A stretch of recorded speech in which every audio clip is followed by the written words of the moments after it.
বাইরের জ্যোৎস্না রাতের নীলচে আলোটা ঘরের জানলা দিয়ে এসে বিছানার চাদরে গা গড়াচ্ছে, আর ওই আলোতেই ব্লেডটাকে কাঁপা কাঁপা হাতে শিরার ওপর ধরে দিয়ে আসা। নিঃশ্বাসের গতি বাড়তে থাকে ওর। ফুঁপিয়ে উঠতে উঠতেও নিজের যন্ত্রণাটাকে চাপা দেওয়ার চেষ্টা করে খানিক।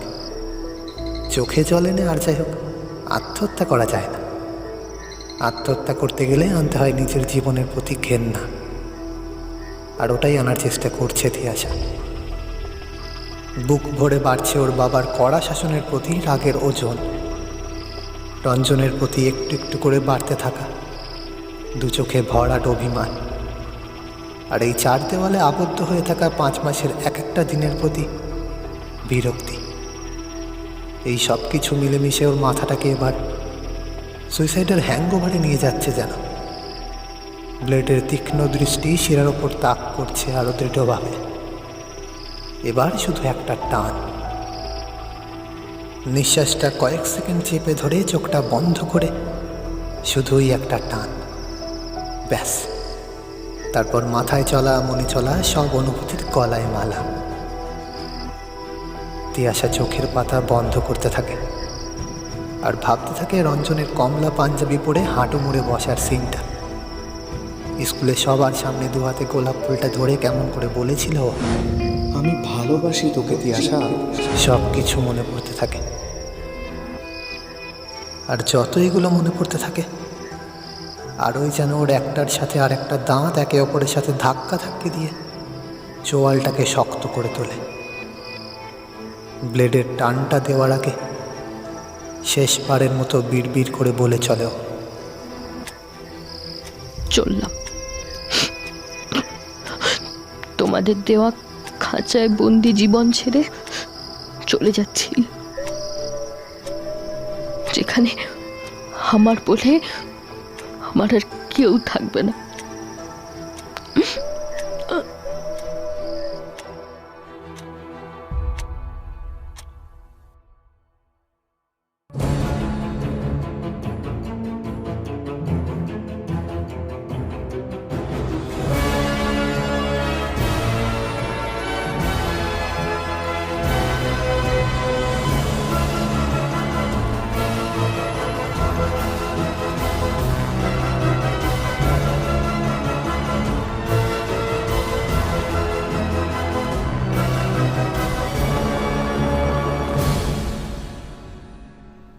শুক্রবারের রাতে শুধুমাত্র অডিও জাংশনের সাথে তোমায় নিয়ে যাব অদৃশ্য সিনেমাতে।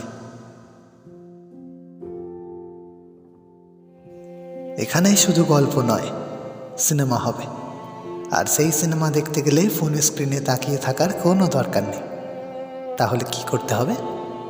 আমাদেরকে সবাই মিলে একসাথে নিজেদের চোখগুলোকে বন্ধ করে ফেলতে হবে। দাঁড়িয়ে থাকলে টান টান করে হাত পা ছড়িয়ে বসে পড়ুন, আর কানে ইয়ারফোনটা নিতে ভুলে গেলে সেটাও নিয়ে ফেলুন। একদম তাড়াহুড়ো নেই, আমি আছি। এখনো গল্প শুরু করিনি আপনার জন্য, এবার তবে করি। আমরা সবাই জীবনে কম বেশি একবার না একবার এই কথাটা নিশ্চয়ই প্রত্যক্ষণ করেছি। কোন কথাটা? ওই যে একতরফা ভালোবাসা। একতরফা ভালোবাসাটা তোমাদের কাছে অনেকটা ওই এক হাতে তালি বাজানোর মতো, নামেই তালি, আওয়াজ নেই হোক, শুধু ওই একটা হাত আর একটা হাতের স্পর্শ পাওয়ার আশায় হাওয়ায় বেমালুম ঘুরতে থাকে। ঠিক আমরা জীবনের কোনো এক পর্যায়ে, কোনো না কোনো এক সময় দূর থেকে কাউকে না কাউকে খুব কাছের করে চাইতে গিয়ে স্বপ্নের দোল্লায় ঘোরপাক খেয়েছি। যেমনভাবে কেউ লুকিয়ে খেয়েছি, কেউ আবার দেখিয়ে দেখিয়ে, কেউ সাহস করে বলতে পেরেছি, কেউ আবার সামান্য চোখের দিকে তাকাতে গিয়ে হোঁচট খেয়েছি। ঠিক বলছি না? এই একতরফা ভালোবাসার চ্যাপ্টারটা মাথায় এলেই একটা প্রশ্নের উত্তর খুব জানতে ইচ্ছা করে। আমার তো করে, শুনে দেখুন তো আপনাদের করে কি না। আমার তো মাঝে মাঝে খুব মনে হয়, জানেন, এই এত লম্বা জীবনে প্রথমবারের ওই একতরফা ভালোবাসার দৌড়ে ট্রফি জিততে কেউ কি হাতেও পেরেছে? আজ সেরকমই একটা গল্প শুনবো আমরা। শুভম অধিকারীর লেখা। বলো, যাবে কি?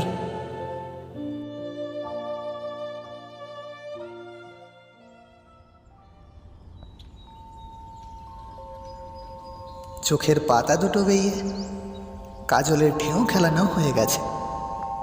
ঠোঁট দুটোকে পাউট করে নিয়ে লিপস্টিক লাগানো হয়ে গেছে। এবার কৌটোটা খুলে কানের ঝুমকো দুটো পরার পালা। ড্রেসিং টেবিলের আয়নায় নিজেকে দেখে নিজেই যেন চোখ সরাতে পারছে না তিয়াশা। ঝুমকো কানের দুটো পড়তে পড়তে নিজের চোখের দিকে তাকিয়ে খানিক ঠোঁট কামড়ে কেমন মিচকে দুষ্টু হাসি হাসছে সে। সেই হাসির ভাবনায় একটাই, আজ পাড়ার মোড় থেকে স্কুল সব ছেলেরাই কুপোকাত। তার এই নিজের ওপর নিজেরই ক্রাশ খাওয়ার সুন্দর মুহূর্তটাকে হঠাৎ লণ্ডভণ্ড করে দেয়। কে আবার? শুনতে পাচ্ছেন না? ওই যে বাজছে ফোনের রিংটনটা। একটা গানে ঝুমকোটাকে কোনো রকমে তড়িঘড়ি পড়ে তেরি এই বলে উঠে গিয়ে বিছানায় থাকা ফোনটাকে ধরে তিয়াশা। ফোনের ওদিক থেকে একজন বলে ওঠে, কিরে আর কতক্ষণ? হ্যাঁ, কখন থেকে ফোন করে যাচ্ছি? ঝিমলি, ত্রিনা, আমি সবাই তোদের পাড়ায় দাঁড়িয়ে আছি। 10 মিনিটের মধ্যে আয়, না হলে আমরা স্কুল পালাচ্ছি কিন্তু। তা রাস্তায় কেন? আমার বাড়ি আয় না। না বাবা, তোর বাবার হাজার কোয়েশ্চেন, তুই বরং বেরিয়ে আয়, আমরা আছি। বেশ, দাঁড়া, পালাবি না কিন্তু, আমি আসছি।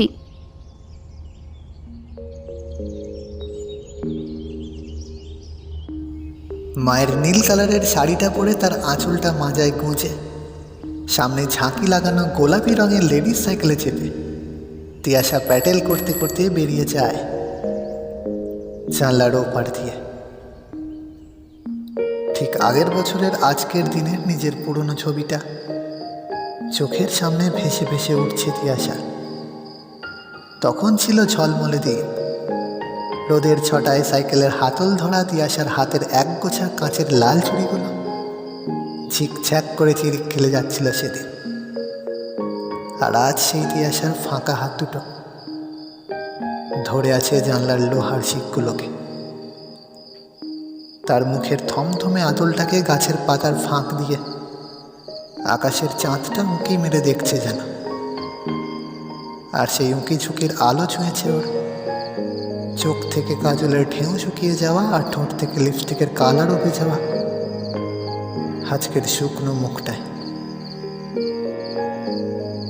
ঘরের লাইট অফ করে রেখে ঘরের জানলার দিকে মুখ বাড়িয়ে পাড়ার প্যান্ডেল থেকে ভেসে আসা মাইকের গানটার দিকে মনোনিবেশ করতে গিয়েও সে ব্যর্থ হয় বারবার। ও ভেবেছিল না পাড়া থেকে স্কুল সব ছেলেগুলো ওর সাজ দেখে সেদিন হাঁ করে তাকিয়ে থাকবে। আর দেখেও ছিল, তবে শুধু তাকানো নয়, তার থেকেও বড় কিছু পেয়েছিল সেদিন তিয়াশা।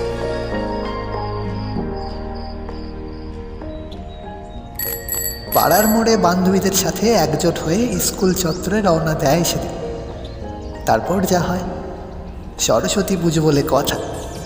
স্কুলে পুজোর ঘরে আলপনা দেওয়া থেকে মায়ের মূর্তির পাশে স্কুল পড়ুয়াদের বইগুলো গুছিয়ে গুছিয়ে তাক করে রাখা, ফল কেটে পুজোর পাটা সাজানো, এসবই করছিল তিয়াশা আর ওর বান্ধবীরা। স্কুলের one of the senior batch বলে কথা, কিছুটা দায়িত্বদায়ী ওদের ওপরও এসে পড়েছিল। শুরু হয়েছিল পুজো। অঞ্জলি দিতে দিতে মায়ের চরণে ফুল ছোড়ার সময় কিছু কুচো গাঁদা ফুল উড়ে এসে পড়েছিল তিয়াশার মাথায়। একবার দুবার নয়, 3-3 বার। না, তিয়াশার বিরক্ত আসেনি, রাগও আসেনি। ওই স্কুলের 2-1 ম্যাডামদের চোখের আড়াল থেকে বাঁচতে এসেছিল একটুখানি ভয়। আর ওর বান্ধবীদের মুখ চাপা হাসাহাসিতে এসেছিল অনেকটা লজ্জা। লালচে মুখ নিয়ে বাইরে এসে তাই শাঁসানি দিয়ে উঠেছিল রঞ্জনের মুখ তাক করে। এই এই শোন, ওভাবে ঘরের মধ্যে আমার মাথায় ফুল ছুটছিলি কেন? হ্যাঁ, ফুলটা মায়ের পায়ে দিতে হয়। হ্যাঁ, ফার্স্ট বয় বলে নিয়ম না মেনে মনে মনে ভাও খাচ্ছিস? বল, ফেল মারবি তুই এবার পরীক্ষায়, দেখিস। রঞ্জন তিয়াসার ওই শাঁসানি শুনে বুঝেছিল ওর শাঁসানি তো রাগের ইঙ্গিত দিচ্ছে না, বরং কথা বাড়াতে চাইছে। তাই রঞ্জনও বলেছিল ওর তালে তাল দিয়ে, তোর মাথায় ফুল ছুঁড়ে এবছর যদি তোকে পাই, তাহলে মায়ের পায়ে ফুল ছুঁড়ে পাশ করাটা না হয় পরের বছরের জন্যই তোলা থাক।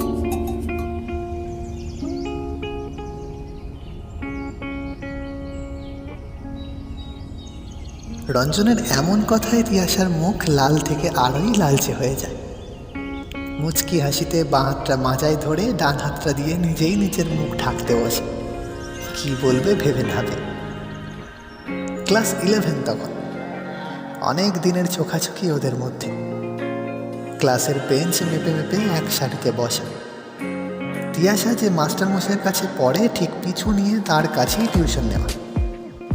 তিয়াসা স্কুলের যেখানে সাইকেল রাখে ঠিক সেখানে ইচ্ছা করে ওর সাইকেলের গা হেলিয়ে নিজের সাইকেল রেখে দেওয়া। এইসব তো চলতোই। তিয়াসারও রঞ্জনকে ভালো লাগতো, কিন্তু সব বুঝেও কখনো নিজে থেকে কাছাকাছি যেতে চাইনিও। ওই যে মেয়েদের একটা বিধান আছে না, নিজে থেকে আগ বাড়িয়ে কিছু বলতে নেই। যদিও সে বিধান কে দিয়েছিল তার খোঁজ এখন মেলেনি। তিয়াসা শুধু চেয়েছিল রঞ্জনই আগে পা বাড়াক, তারপর না হয় ভাবা যাবে। কিন্তু এভাবে ব্যাপারটা এত চটজলদি ঘটে যাবে ভাবতে পারেনি তিয়াসা। সবার সামনে হাঁটু মুড়ে বসে ভালোবাসি বলেছিল সেদিন রঞ্জন।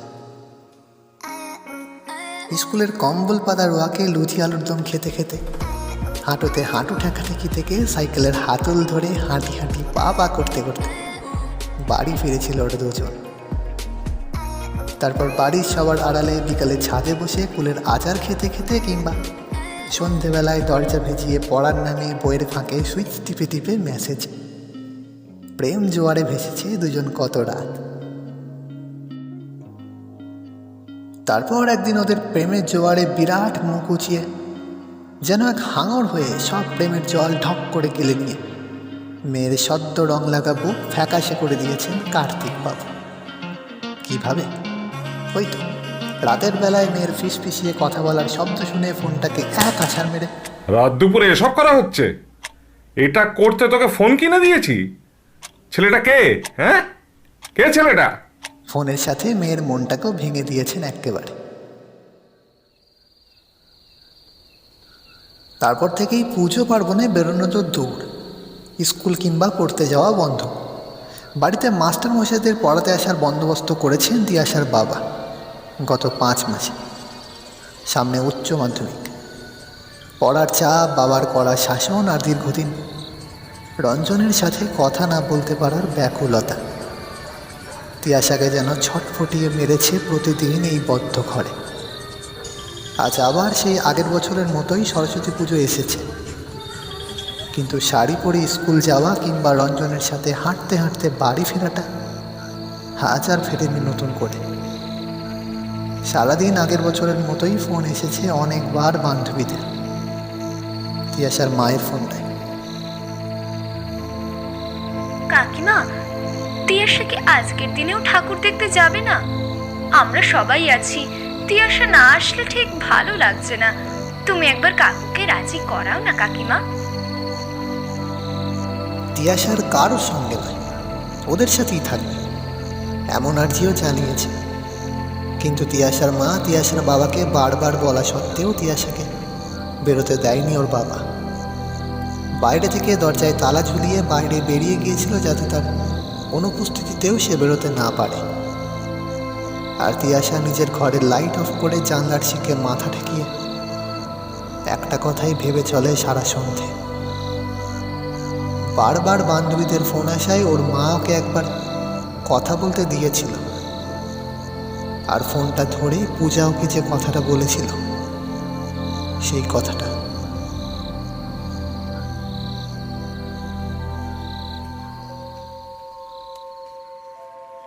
এই হ্যালো, এই রঞ্জন কথা বলবে তোর সাথে একবার।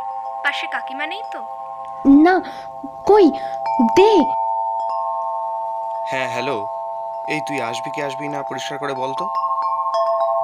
আমি তো যেতে চাই, কিন্তু বাবা বেরোতে দিচ্ছে না। আমি কি করব?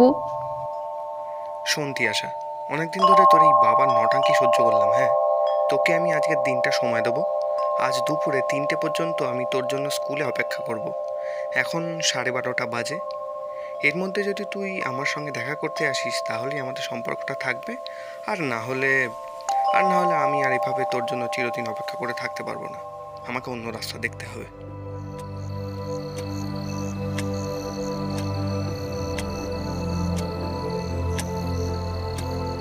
আর একটা কথাও শোনেনি তারপর তিয়াশা। কেমন যেন হতভম্ব হয়ে গিয়েছিল রঞ্জনের অমন কথা শুনে। কলটা কেটে মোবাইলটা বারান্দায় মায়ের হাতে দিয়ে ধড়াম করে দরজাটা বন্ধ করে দেয়। আর তারপর কম করে 100 বার টানতে গেছে রঞ্জনের দেওয়া টাইমের মধ্যে একবার, শুধু একবার ওর কাছে গিয়ে হাজির হবে বলে। কিন্তু কোনো লাভ হয়নি। দরজার ওপারেতে তালা ঝুলিয়ে চলে গিয়েছিল ওর বাবা। এখন রাত্রি 11টা।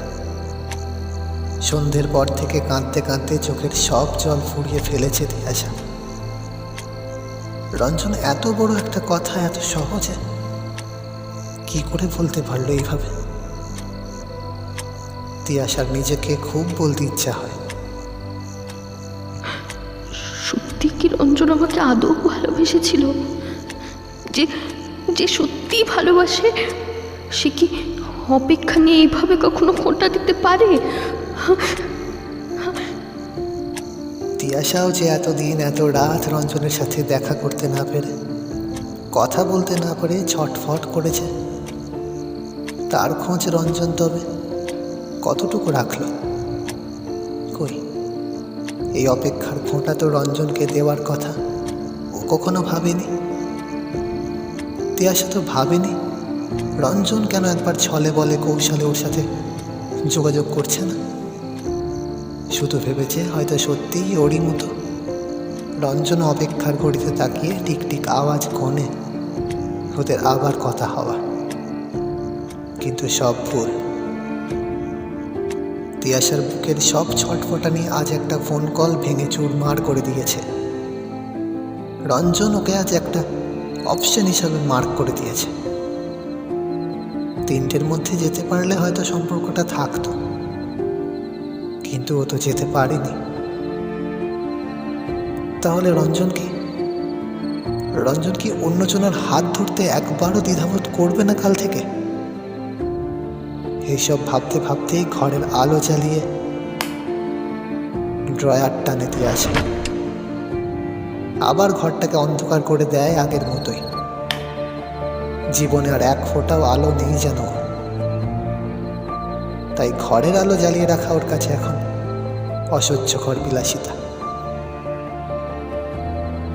বাইরের জ্যোৎস্না রাতের নীলচে আলোটা ঘরের জানলা দিয়ে বিছানার চাদরে গা গড়াচ্ছে। আর ওই আলোতেই ব্লেডটাকে কাঁপা কাঁপা হাতে শিরার ওপর ধরে দিয়ে আসা। নিঃশ্বাসের গতি বাড়তে থাকে ওর। ফুঁপিয়ে উঠতে উঠতেও নিজের যন্ত্রণাটাকে চাপা দেওয়ার চেষ্টা করে খানিক। চোখে জল এনে আর যাই হোক, আত্মহত্যা তো করা যায় না। আত্মহত্যা করতে গেলে আনতে হয় নিজের জীবনের প্রতি ঘেন্না, আর সেটাই আনার চেষ্টা করছে তিয়াশা। বুক ভরে বাড়ছে ওর বাবার কড়া শাসনের প্রতি ওর রাগের ওজন। রঞ্জনের প্রতি একটু একটু করে বাড়তে থাকা দু চোখে ভরাট অভিমান। আর এই 4 দেওয়ালে আবদ্ধ হয়ে থাকা 5 মাসের এক একটা দিনের প্রতি বিরক্তি। এই সব কিছু মিলেমিশে ওর মাথাটাকে এবার সুইসাইডের হ্যাংওভারে নিয়ে যাচ্ছে। ব্লেডের তীক্ষ্ণ দৃষ্টি শিরার ওপর তাক করছে আরো দৃঢ়ভাবে। এবার শুধু একটা টান। নিঃশ্বাসটাকে কয়েক সেকেন্ড চেপে ধরে চোখটা বন্ধ করে শুধুই একটা টান, ব্যাস। তারপর মাথায় চলা মনে চলা সব অনুভূতির গলায় মাথা। তিয়াশা আস্তে আস্তে চোখের পাতা বন্ধ করতে থাকে আর ভাবতে থাকে রঞ্জনের কমলা পাঞ্জাবি পরে হাঁটু মুড়ে বসার সিনটা। স্কুলে সবার সামনে দু হাতে গোলাপ ফুলটা ধরে কেমন করে বলেছিল, আমি ভালোবাসি তোকে তিয়াশা। সব কিছু মনে পড়তে থাকে। আর যত এগুলো মনে পড়তে থাকে, আরোই ওর একটার সাথে আরেকটা দাঁত একে অপরের সাথে ধাক্কা ধাক্কি দিয়ে চোয়ালটাকে শক্ত করে তোলে। ব্লেডের টানটা দেওয়ার আগে বিড় করে বলে চলে ও, চললাম তোমাদের দেওয়া খাঁচায় বন্দি জীবন ছেড়ে, চলে যাচ্ছি যেখানে যেখানে আমার বলে আমার আর কেউ থাকবে না।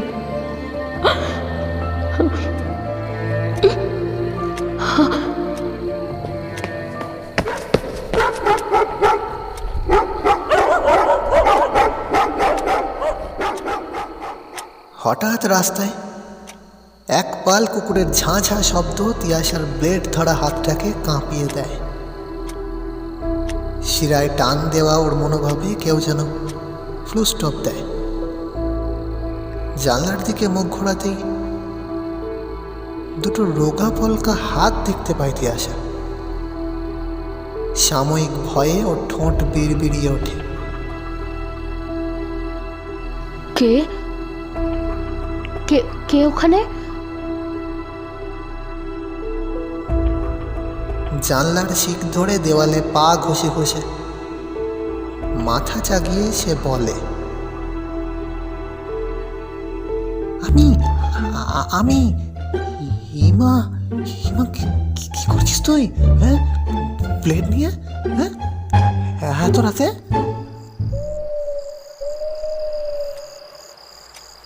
ছেলেটার এমন কথা শুনে তিয়াশা নার্ভাস হয়ে টুক করে হাতে ধরা ব্লেডটা পেছনে লুকিয়ে নেয়।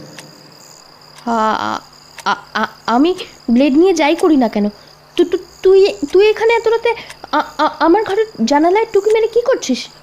ডাকবো ডাকবো বাড়ির সবাইকে? না না না, আমি টুকি মারতে আসিনি।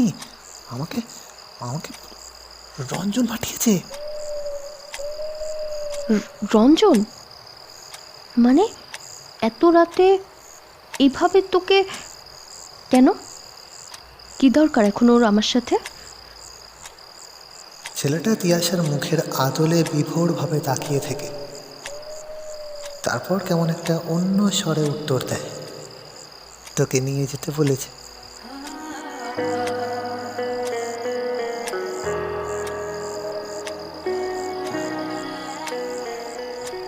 কিন্তু তোকে পাঠিয়েছে কেন?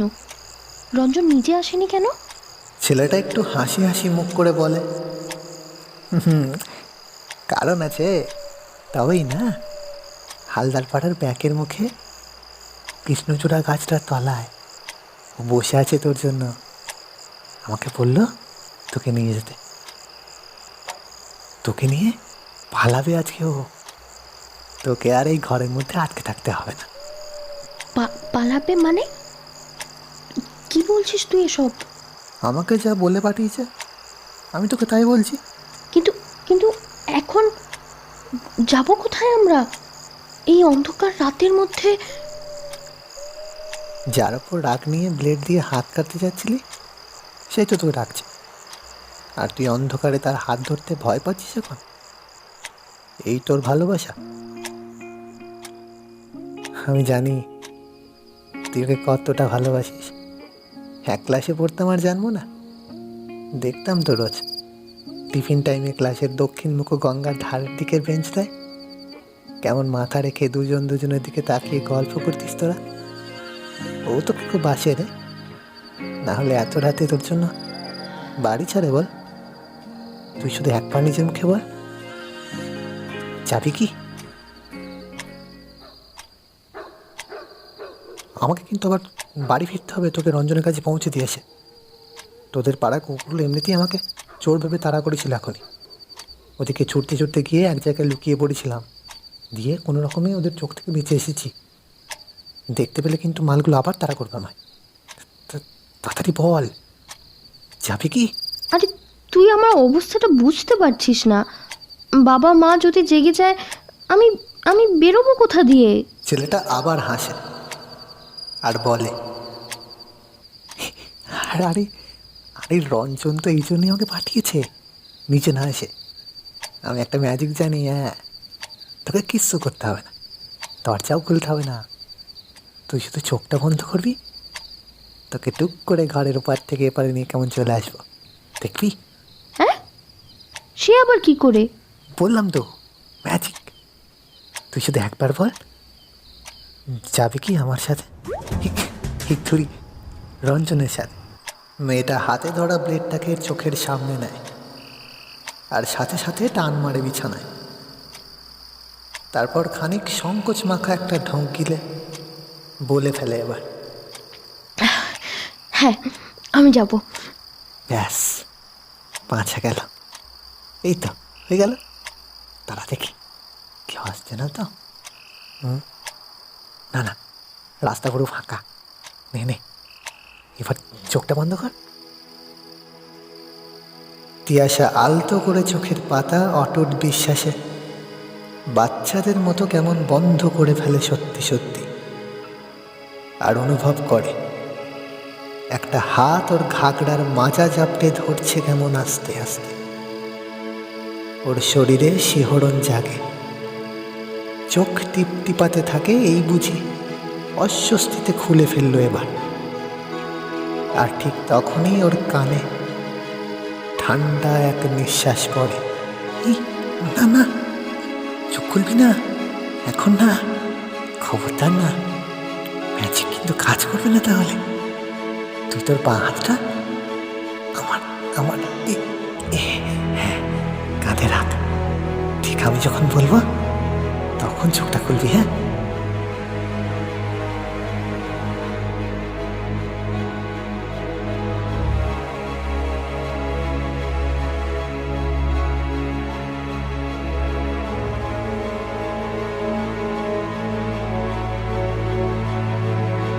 তিয়াশার পায়ের তলায় ঘরের সানটা থেকে ওর পা দুটোর আস্তে আস্তে বিচ্ছেদ হয়। ও বুঝতে পারে ও কেমন যেন আস্তে আস্তে শূন্যে ভাসতে চলেছে। শরীরটা কেমন হালকা লাগে ওর। একটু আগেও তো কত কষ্ট ওর মাথাটা যেন ঝাঁঝরা করে দিচ্ছিল। সেই কষ্টগুলো তবে এখন কোথায় গেল?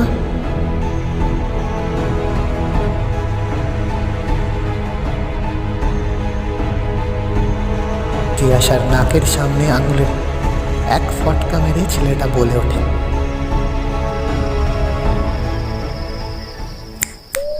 কই কই রে, নে এবার চোখ খোল। এটা তুই কি করে করলি? মানে আমি এখন সত্যি সত্যি ওই ঘর থেকে রাস্তায় চলে এসেছি তো। এ ভাই, ম্যাজিকটা আমাকে শেখা না। ওদিকে রঞ্জন তোর জন্য গাছের তলায় শীতে কাঁপছে, আর তুই এখন ম্যাজিক শিখবি? নে হাত ধর আমার।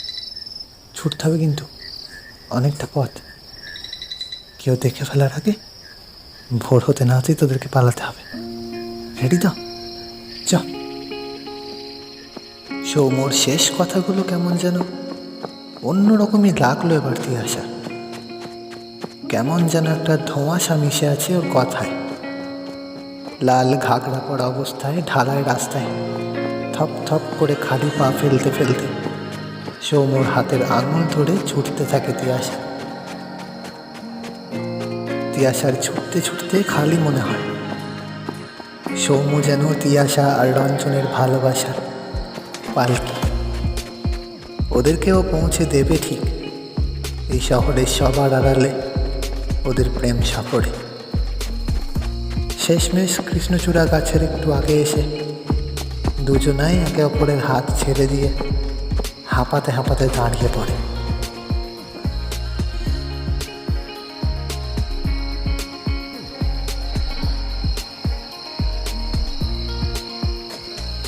দম নেওয়া শেষ হলে তিয়াশা বলে ওঠে,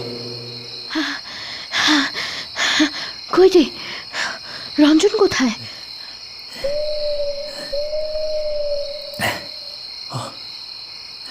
সৌম্য হাঁপ ছেড়ে মাথা তোলে, তারপর ঘুরে তাকায় তিয়াশার দিকে, কিন্তু একটাও কথা বলে না। শুধু যে হাতটা এতক্ষণ শক্ত করে ধরে থাকার সুযোগ সে পেয়েছিল প্রথমবারের জন্য, সেই হাতটার দিকে তাকিয়ে থাকে এক মনে চোখ ফেলে।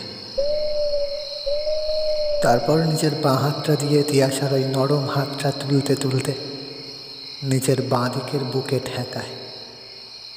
তিয়াশা প্রচণ্ড অবাক হয়। সৌম্যর চোখে ওর চোখ দুটো কেমন আটকে যায়। সৌম্যর বুকের ডিপ ডিপ আওয়াজটা যেন তিয়াশার হাত বেয়ে ওর কানের পর্দায় গিয়ে ধাক্কা মারে আর শুধু বলে, কিছু শুনতে পাচ্ছিস? সৌম্যর এই স্পর্শ আগের হাত ধরে ছুটে আসার স্পর্শের থেকে খানিকটা আলাদাই লাগছে তিয়াশার। ওই স্পর্শে স্পর্শকাতর হয়নি এতক্ষণ তিয়াশা, কিন্তু এখন যেন কাতর হয়ে পড়ছে ধীরে ধীরে কোনো এক অচেনা মায়ায়, যে মায়া রঞ্জনের স্পর্শেও ও কখনো পায়নি।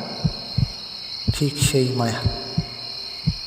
সৌম্যর চোখের মায়াবী অদূর প্রান্তরে নিজেকে কেমন হারিয়ে ফেলছে তিয়াশা অন্ধকার জ্যোৎস্না মাখা ফাঁকা রাস্তাটায়। সৌম্য বলতে থাকে, খুব ভালোবাসিস বল? হ্যাঁ, রঞ্জনকে?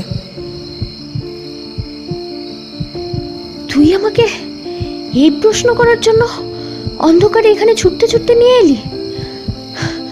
হাতটা ছাড় সৌম্য, হাতটা ছাড় সৌম্য। আমার কিন্তু এবার বিরক্ত লাগছে।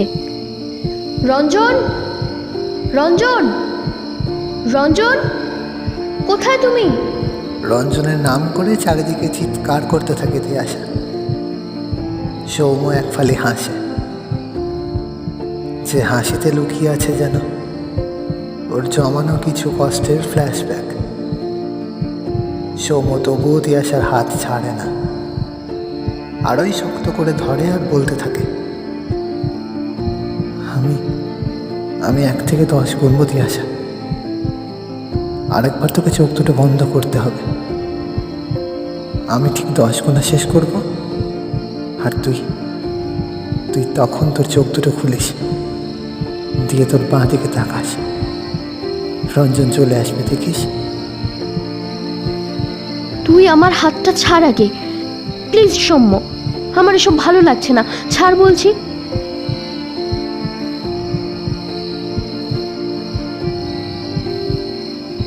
রঞ্জন আসবে তিয়াশা, যদি আমাকে এতক্ষণ একটুখানি বিশ্বাস করিস, তাহলে আমি বলছি, ভোর হওয়ার আগে তোকেও নিয়ে যাবে। চোখ দুটো বন্ধ কর তিয়াশা, রঞ্জন আসবে। তিয়াশা হাত ছাড়ানোর বারবার চেষ্টা করে, আর সৌম্য ততই স্থির চোখে তিয়াশার দিকে তাকিয়ে গুনতে থাকে সময়ের নামটা। সৌম্যর গোনা শুনে কেমন অস্থির হয়ে ওঠে তিয়াশা আবার। 1, 2, ঠিক 5-এর ঘরে সৌম্যর উচ্চারণ পৌঁছানোর সাথে সাথে চোখ দুটোকে বন্ধ করে ফেলে বাধ্য হয়ে, আর মনে মনে বলতে থাকে এক প্রত্যাশা, আর মাত্র কিছুক্ষণ, তারপরেই তো দেখা হবে রঞ্জনের সাথে তিয়াশা। 10 গোনা শেষ হয়ে যায়। কালো হাফ সোয়েটারের ওপর তিয়াশার হাত রাখা সৌম্যর বুকের ঢিপ ঢিপটা ওর হাতের স্পর্শ ছেড়ে কখন যে উবে যায় তিয়াশা টেরই পায় না। দূরের কোনো এক ঝোপঝাড় থেকে শিয়ালের কান্না ঝাপটা মারে তিয়াশার কানে। ও চোখ মেলে আর দেখে ওর সামনে যে কেউ নেই, না সৌম্য না সৌম্যর ওই স্থির মায়াবী চাহনি, কিচ্ছু নেই। সৌম্যর বলে যাওয়া কথা মতো বাঁ দিকে তাকায় আর দেখতে পায় সাইকেলে চেপে পেছন হয়ে ওর জন্য অপেক্ষায় দাঁড়িয়ে আছে রঞ্জন। মনে মনে ভাবতে থাকে তিয়াশা, সৌম্য কি সত্যি ম্যাজিক জানে? সৌম্যর কথা মতো রঞ্জনের উপস্থিতি দেখতে পেয়ে তিয়াশার মুখে আলতো হাসি ফুটে ওঠে। রঞ্জনের জন্য জমানো সমস্ত অভিমান কেটে যায় ওর। কিন্তু সৌম, ও এভাবে না বলে পালিয়ে গেল কেন? এই ভেবে বুকের ভেতরটা কেমন যেন খালি খালিও লাগে ওর। ও হাঁটতে থাকে রঞ্জনের দিকে, সাইকেলটার কাছে যায়। রঞ্জন ওর মুখ হালকা কুয়াশায় মাফলার দিয়ে জড়িয়ে আছে। পেছন ঘুরে সিটে বসা অবস্থাতেই তক্ষুনি বলে ওঠেও, তাড়াতাড়ি চেপে বস, যেতে যেতে কথা বলবো, হাতে সময় নেই, কেউ দেখে ফেলার আগেই পালাতে হবে। ফোনে তো খুব চটর পটর করলি আমায়, তাই এই প্ল্যানটা বললি না কেন? তাহলে আমি সারা সন্ধে পর্যন্ত এত কাঁদতাম না। কেরিয়ারে আবার এটা কী রে? সারপ্রাইজ, সব বলবো। পেছনের কেরিয়ারের থেকে বাক্সটা তুলে বসে পড়। আচ্ছা বেশ, এই বসলাম। নে, আমাকে কত দূর না হাঁপিয়ে টানতে পারিস দেখি।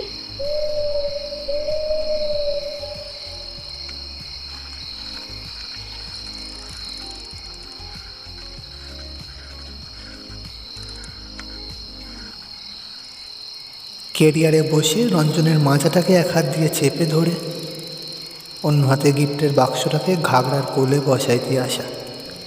কত দিন দেখা হয়নি আমাদের, কিন্তু আমরা যাচ্ছি কোথায় বলতো? এই ফাঁকা রাস্তায়, রাতের বেলায়, চাঁদের আলোয় তোর সাথে সাইকেলে চেপে এইভাবে পালিয়ে যেতে পারবো ভাবতেই পারিনি কখনো। আচ্ছা, বুদ্ধিটা কার বলতো? তোর, না ওই তোর ওই বন্ধু সৌম্যর? কেন সৌম্য আমার বন্ধু আর তোর নয় কেন? একই সাথেই তো পড়তাম আমরা। একসাথে পড়লেই কি ক্লাসের সবাইকেই বন্ধু বলা যায়? ওর সাথে তো কোনোদিন সেভাবে কথাই হয়নি আমার, শুধু এই আজই একটু হলো যা। বুদ্ধিটা ওরই, বুঝলি? তোকে এভাবে নিয়ে আসার প্ল্যানটা ওর। ভাগ্যিস ও গিয়েছিল ঠিক সময়, না হলে আর আমাকে দেখতে পেতিস না। ও কি ম্যাজিক জানে নাকি? আমাকে চোখ বন্ধ করিয়ে কেমন জানলা দিয়ে বার করে আনলো, আমি কিছুই বুঝতে পারলাম না জানিস। তোকে ভাগিয়ে নিয়ে আসার জন্য স্পেশাল ম্যাজিক শিখে এসেছে। ধুর, ইয়ার্কি মারিস না। তবে ও না বলে চলে গেল কেমন? শেষবারের জন্য একটা থ্যাঙ্কসও বলা হলো না, এটাই একটু খারাপ লাগলো। যাই হোক, এই গিফটটায় কি আছে রে আমার জন্য? খুলবো এবার? সাবধানে খুলিস, বেশি নড়বি না, পড়ে যাবি কিন্তু।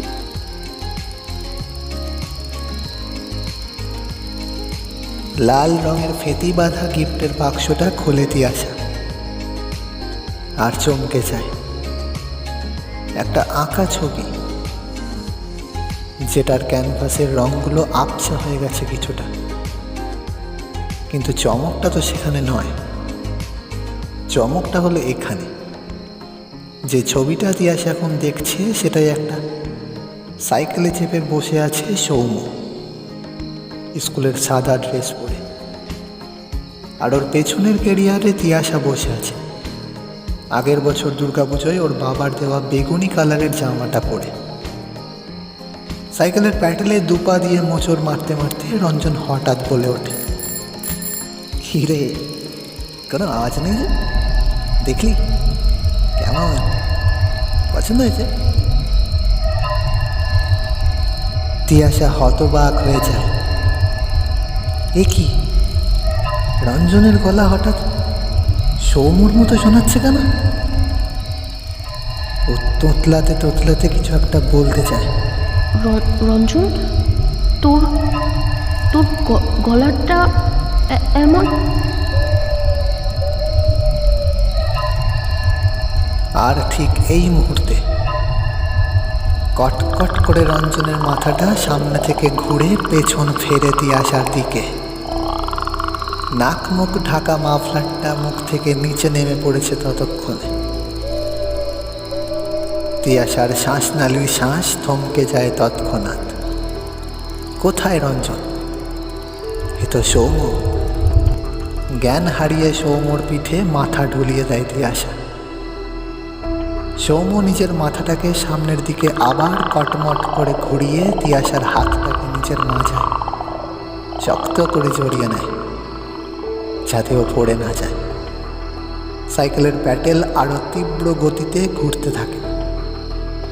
চাঁদের আলো ফিকে হতে থাকে। কুয়াশাদের ধাক্কা মেরে এগিয়ে যেতে থাকে সৌম্যর সাইকেলের চাকা। আর ওদিকে তিয়াশার ঘরের দরজায়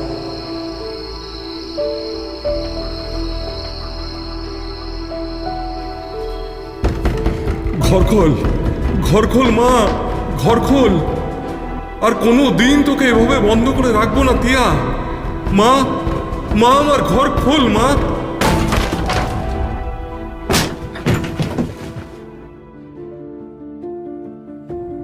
ঘরের দরজা ভাঙা হয় তিয়াশার কোনো আওয়াজ না পেয়ে। বিছানায় হাত পা ছড়িয়ে এলিয়ে পড়ে থাকা তিয়াশার ফ্যাকাশে মুখখানি দেখে হাউ হাউ করে কেঁদে ফেলে ওর বাবা মা। হাতের শিরা বেয়ে রক্তের লাইন সারা রাত ধরে বিছানার চাদরে জমতে জমতে ঠিক যেন একটা চওড়া রাস্তার আকৃতি বানিয়ে রেখেছে। আর সেই রাস্তায় এখন সাইকেল চালিয়ে শাঁ শাঁ করে এগিয়ে চলেছে সৌম্য আর তিয়াশা। সৌম্যর যে আজ স্বপ্ন পূরণের দিন। ও যে কত স্বপ্ন দেখেছিল সেই ক্লাস 10 থেকে। স্কুলে রোজ ওর আর চোখ খুঁজে নিত ক্লাসের অজস্র মেয়েদের মুখগুলোর মধ্যে একটা মুখে। টিউশনিতে এক ঝাঁক চটির মধ্যে ঘরে ঢোকার আগে রোজ খুঁজত একবার করে ওর চোখ একজোড়া প্লাস্টিক ফুল দিয়ে ডিজাইন করা নীল চটিটাকে। ভুলবশত কখনো বসতো না তিয়াশার সামনাসামনি। ওর যে ভয় লাগতো প্রচণ্ড। ও তিয়াশার কাছাকাছি গেলেই ওর বুকের হৃদস্পন্দনের গতি যেন আচমকাই ধড়ফড়িয়ে উঠত।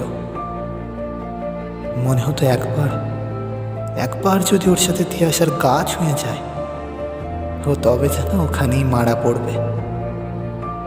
তাই দূর থেকে দু চোখ ভরে দেখলেও নিজেকে দূরে দূরেই রাখতো সবসময়। কাছে যেতে প্রচণ্ড ভয় পেত, নিজেকে হারিয়ে ফেলার ভয়। একদিন তো স্কুলে ছুটির ঘন্টার পর সবার হুড়োহুড়িতে সিঁড়ি দিয়ে নামতে গিয়ে ওর নাকে তিয়াশার চুলের ঝাপটা লেগে যায়। আর সেই ঝাপটায় ওর বুকে যে ঝড় উঠেছিল তা বহুদিন হাজার চেষ্টাতেও থামাতে পারিনিও। কিন্তু সেই ঝড় রঞ্জন এসে থামিয়ে দেয় হঠাৎ।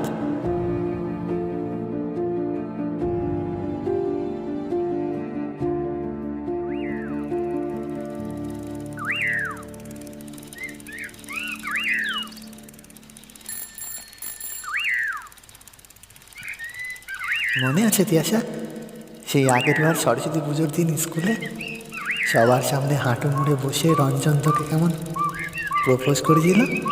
হ্যাঁ, আমি সব দেখেছিলাম জানিস। ওই যেখানে রান্না হচ্ছিল না, সেইখানে যে গ্রিলটা ছিল ওর ফাঁক দিয়ে। এই এখন তোর হাতে যে বাক্সটা আছে, আমি এটা না সেদিনে নিয়ে গিয়েছিলাম স্কুলে জানিস। প্রথমে একটু ভয় লাগছিল, কিন্তু তার আগের দিন ওই বাবার জিও ফোনে ইউটিউবে ভিডিও দেখছিলাম কী করে প্রপোজ করতে হয়, দিয়ে একটু সাহস জমিয়েছিলাম তোকে দেবো বলে। স্কুলে খাওয়া দাওয়ার পর তুই আর রঞ্জন যখন সাইকেল ধরে হাঁটতে হাঁটতে বাড়ির দিকে চলে আসছিলি, আকাশে খুব মেঘ করেছিল তখন, মনে আছে তা? তাও বাড়ি আসার আমার কোনো চিন্তাই ছিল না, কেন জানি না ইচ্ছাই করছিল না। অনেকটা দূর থেকে আমিও সাইকেলটাকে নিয়ে হাঁটতে হাঁটতে আসছিলাম তোদের পিছু পিছু। তোরা দেখতে পাসনি আমার।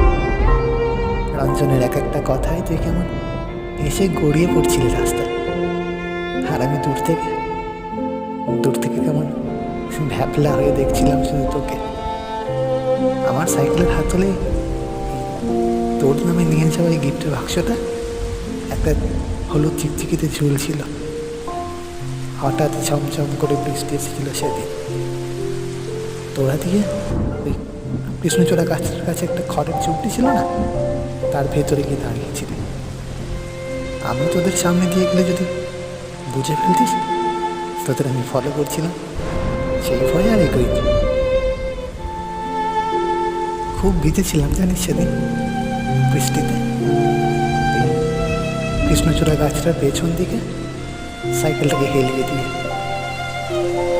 আমার কেন জানি না সেদিন রঞ্জনের প্রতি কোনো রাগ আসছিল না, কোনো রাগ আসছিল না।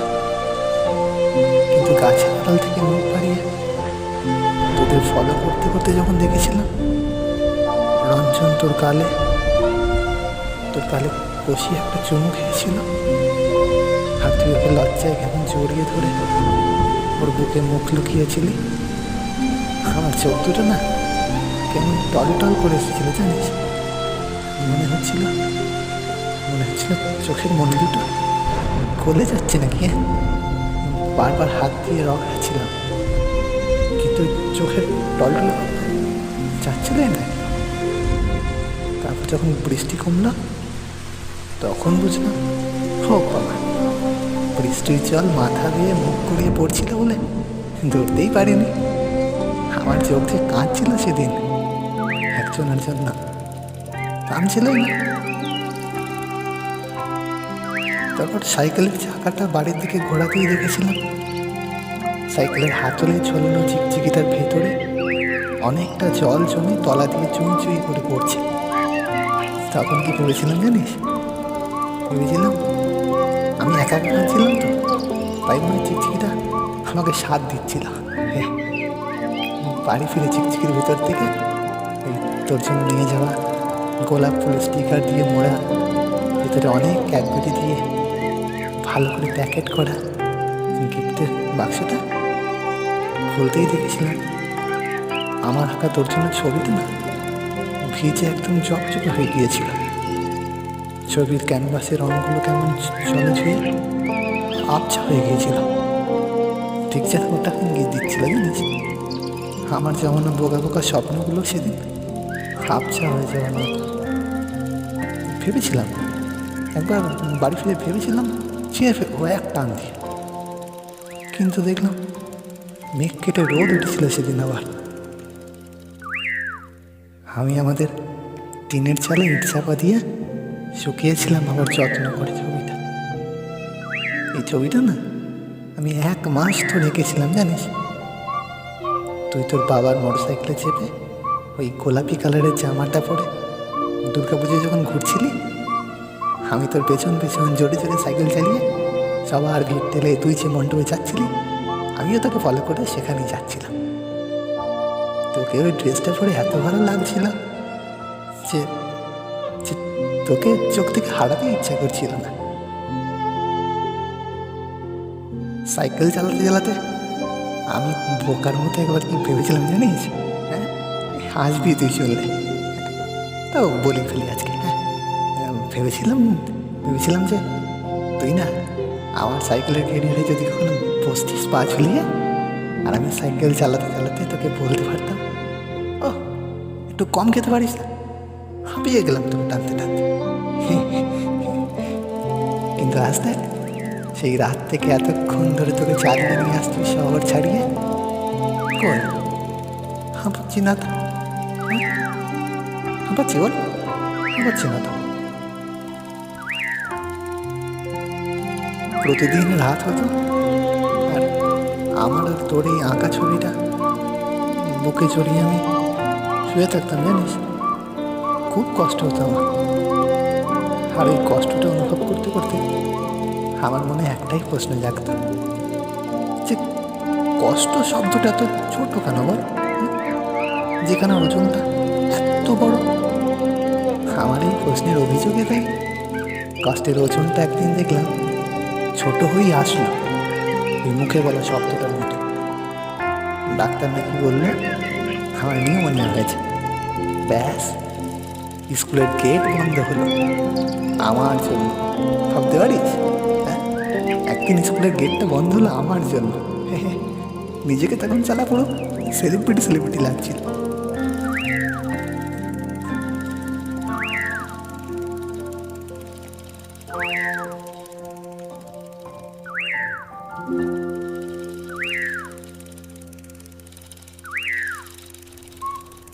মায়ের পায়ে অঞ্জলি দিয়ে সাইকেলে চাপিয়ে সরস্বতী পুজোয় একসাথে ঘোরার ইচ্ছা পূরণ সৌমুর না হলেও আজ সে নিজের দেশে ঘুরতে নিয়ে যেতে পারছে তিয়াশাকে নিজের সাইকেলে চাপিয়ে। তিয়াশার চুলগুলো ভোরের ঠান্ডা হাওয়ায় উড়ে চলেছে। স্কুলের ক্লাসরুমে ডায়েরির পাতায় লেখা তিয়াশার জন্য কবিতাটা সৌম্যর এক বন্ধু উড়োজাহাজ বানিয়ে যেভাবে উড়িয়ে দিয়েছিল ঘরের মধ্যে, যে কাগজের উড়োজাহাজ জানলা দিয়ে বেরিয়ে গিয়েছিল সেদিন, পৌঁছায়নি তিয়াশার কাছে। আজ সেই কাগজের ভাঁজে লেখা কবিতার উড়োজাহাজ সৌম্যর মাথার ওপর দিয়ে উড়ে যাচ্ছে আবার। আর কেউ যেন বাজিয়ে দিয়েছে প্রকৃতির ব্যাকগ্রাউন্ডে কবিতার সেই লাইনগুলোকে।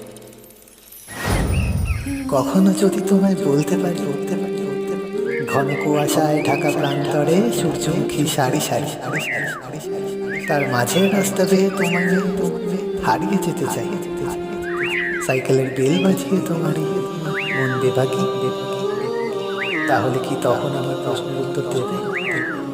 বলো, যাবে কি? চোখের সামনে ঝলকানি দিয়ে যাচ্ছে ফেলে আসা পুরনো স্মৃতির টুকরো আভাস। তবে তিয়াশার এসবে একদম খেয়াল নেই। সৌম্যর পিঠে মুখ ঠেকিয়ে এখনো ঘুমাচ্ছে ও। যদি আমরা সবাই নিজের পছন্দের মানুষগুলোকে কাছে পেতাম ঠিক এরকম ভাবেই, তবে কেমন হতো? ভালো মন্দ যাই লাগতো না কেন, কমেন্ট বক্সে কিন্তু একটা চিঠি না ফেলে দিয়ে যাবেন না। আপনাদের এক একটা কমেন্টের জন্য আমি অপেক্ষায় বসে থাকব। চলুন তাহলে আজকের মতো আসা যাক। ও হ্যাঁ, যাওয়ার আগে আরেকটা কথা বলছি, পরের গল্প শুনতে আসবেন তো?